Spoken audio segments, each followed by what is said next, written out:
Assalamualaikum warahmatullahi wabarakatuh. Selamat pagi semuanya. Di sini kami dari kelompok 2 ingin mempresentasikan hasil tugas makalah kami dari mata kuliah Pengantar Ekonomi Mikro. Sebelum lanjut ke materi, saya akan memperkenalkan anggota kelompok 2, yaitu ada saya, Nada Nafisah Hidayat. Yang kedua ada Siti Lasmini, yang ketiga ada Livani Adelia Putri, yang keempat ada Dewi Sukartini, yang kelima Miftahul Jannah, dan yang keenam ada Kasya Dara Partenia. Selanjutnya materi akan dibacakan oleh Dewi. Latar belakang. Apabila kita mendengar pasar, tentu yang ada di pikiran kita adalah banyaknya penjual dan juga pembeli yang ada di tempat tersebut. Sehingga secara sederhana pasar dapat kita artikan tempat bertemunya penjual dan pembeli yang mentransaksikan barang dan jasa. Secara umum, pasar tidak memiliki batasan geografis, sehingga pasar tidak pernah dikaitkan hanya dengan satu atau beberapa lokasi tertentu selama ada penawaran atau permintaan. Pada pembahasan ini, kita hanya memfokuskan bahasan kita hanya pada satu konsep, yaitu pasar persaingan sempurna. Perlu kita pahami bersama bahwa pasar persaingan sempurna merupakan suatu pasar yang sangat ideal dalam ekonomi. Hal ini dikarenakan pasar tersebut dianggap sebagai suatu pasar yang akan menjamin terwujudnya suatu kegiatan produksi, baik barang ataupun jasa, dengan optimal dan efisien. Rumusan masalah. 1. Apakah definisi dari pasar? 2. Apakah definisi dari struktur dan fungsi pasar? 3. Apakah faktor yang menentukan target pasar? 4. Apakah definisi dari pasar persaingan sempurna? 5. Apakah ciri-ciri dari pasar persaingan sempurna? 6. Apakah definisi dari biaya produksi? 7. Bagaimana permintaan dan penawaran dalam pasar persaingan sempurna? 8. Bagaimana pasar persaingan sempurna dalam dunia bisnis? 9. Apakah syarat pemaksimuman jangka pendek dan jangka panjang? 10. Bagaimana kurva dalam pasar persaingan sempurna? 11. Apakah keuntungan dan kelemahan pasar persaingan sempurna? Tujuan dan manfaat. 1. Untuk mengetahui definisi struktur dan fungsi pasar. 2. Untuk mengetahui faktor yang menentukan target pasar. 3. Untuk mengetahui definisi dan ciri-ciri pasar persaingan sempurna. 4. Untuk mengetahui definisi biaya produksi. 5. Untuk mengetahui permintaan dan penawaran dalam pasar persaingan sempurna. 6. Untuk memahami bagaimana pasar persaingan sempurna dalam dunia bisnis. 7. Untuk mengetahui syarat pemaksimuman jangka pendek dan jangka panjang. 8. Untuk mengetahui dan memahami kurva pasar persaingan sempurna. 9. Untuk mengetahui kelebihan dan kekurangan dari pasar persaingan sempurna.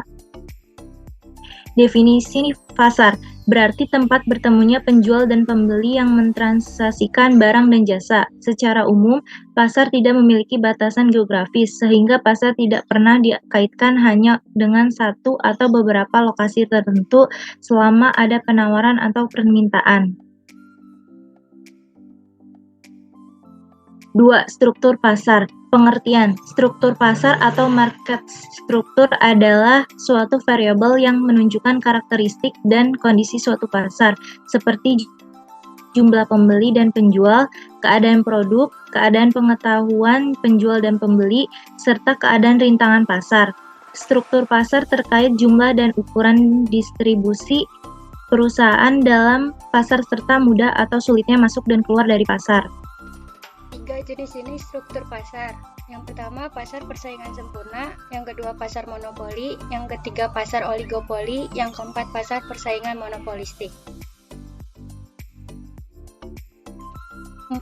Faktor pasar. Faktor-faktor menentukan target pasar. Yang pertama lokasi, yang kedua demografi dari calon konsumen, yang ketiga kebiasaan calon konsumen, yang keempat daya beli konsumen. 5. Fungsi pasar. Yang pertama sarana distribusi, yang kedua pembentukan harga, yang ketiga sarana untuk promosi, yang keempat tempat mencari keuntungan, yang kelima pembentukan kreativitas.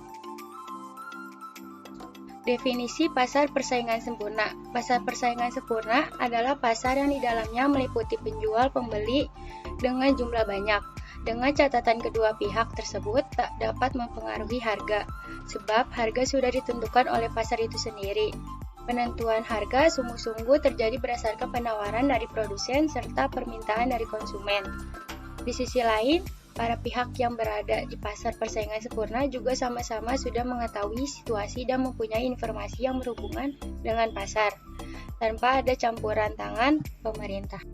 Ciri-ciri pasar persaingan sempurna. Yang pertama, banyaknya jumlah pembeli dan penjual. Yang kedua, faktor produksi bebas gerak. Yang ketiga, produsen bebas mau masuk keluar pasar. Pengertian biaya produksi adalah sejumlah dana yang dikeluarkan oleh perusahaan dalam rangka melakukan pengelolaan dan produksi bahan baku demi menciptakannya suatu produk. Biaya produksi, yaitu cost production, merupakan biaya yang dilakukan untuk perusahaan atau badan usaha, mulai dari proses pengelolaan bahan mentah hingga menghasilkan barang jadi. Kurva permintaan. Kurva permintaan adalah produsen tidak mampu menentukan harga atau harga yang ditentukan oleh pasar. Maka kurva permintaan yang dihadapi produsen lalu berbentuk garis lurus mendatar, horizontal. Dengan demikian, berapapun banyaknya permintaan produk, harga per unit produk tersebut selalu sama. Contoh kurva permintaan di bawah. Kurva penawaran. Kurva penawaran adalah suatu kurva yang menunjukkan keterkaitan antara harga suatu barang dengan jumlah barang yang ditawarkannya.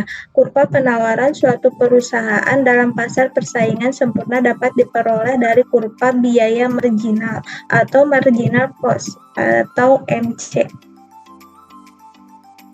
Contoh kurva penawaran di bawah. Kurva penawaran produsen A dalam jangka pendek dan kurva penawaran produsen B dalam jangka pendek. Pasar persaingan sempurna dalam bisnis. Jenis-jenis pasar bisa kita lihat berdasarkan struktur organisasinya.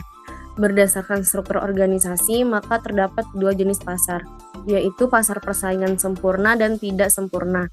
Jenis pasar yang harus kita ketahui dalam dunia bisnis salah satunya adalah pasar persaingan sempurna. Pada umumnya, pasar adalah suatu kondisi yang memungkinkan para penjual dan pembeli bertemu dan melakukan suatu transaksi penjualan dan pembelian.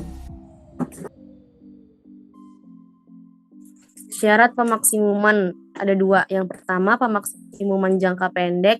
Yang kedua, pemaksimuman jangka panjang. 1. Pemaksimuman jangka pendek.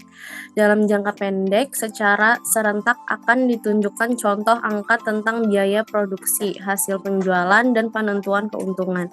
Di dalam jangka pendek, pemaksimuman untung oleh suatu perusahaan dapat diterangkan dengan dua cara berikut. Yang pertama, membandingkan hasil penjualan total dengan biaya total. Yang kedua, menunjukkan keadaan di mana hasil penjualan marginal sama dengan biaya marginal. Berikut ini adalah contoh dari kurva jangka pendek.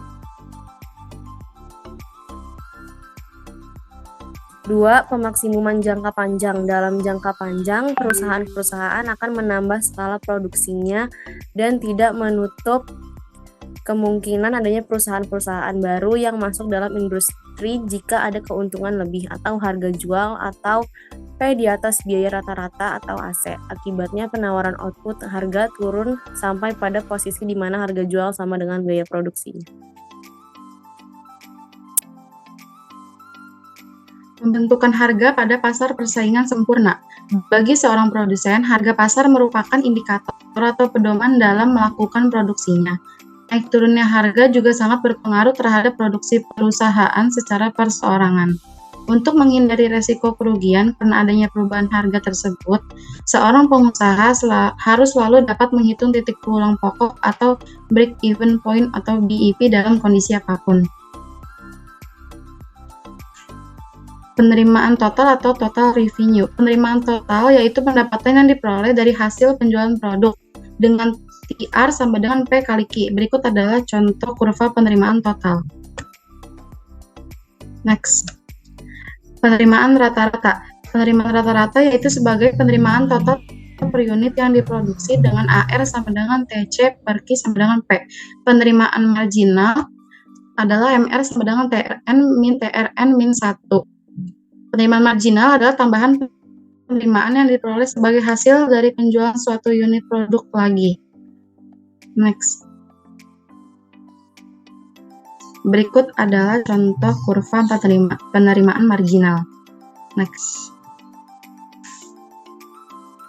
Di bawah ini adalah contoh kurva laba minimum. Next. Berikut adalah contoh kurva laba maksimum. Selanjutnya, keuntungan pasar persaingan sempurna. Karena adanya pengetahuan yang sempurna antar pelaku pasar, tidak ada informasi yang meleset dan pengetahuan mengenai produk dibagi secara merata di antara semua pelaku pasar. Yang kedua, tidak ada hambatan untuk memasuki pasar persaingan sempurna sehingga perusahaan yang ada tidak dapat memperoleh kekuatan untuk memonopoli pasar. Selanjutnya, kelemahan pasar persaingan sempurna ada dua. Yang A, karena barang yang dijual bersifat homogen, konsumen merasa terbatasi dalam membeli produk lain di luar barang yang bersifat homogen itu. Yang B, sangat sulit untuk memasarkan produk yang mereknya tidak begitu besar atau tidak berada dalam daftar produk yang homogen. Dan yang terakhir, penutup. Berikut kesimpulannya. Ada dua. Yang pertama, pasar persaingan sempurna adalah suatu pasar yang menjual produk sejenis atau homogen. Total jumlah penjual dan pembeli sama banyaknya atau sama rata.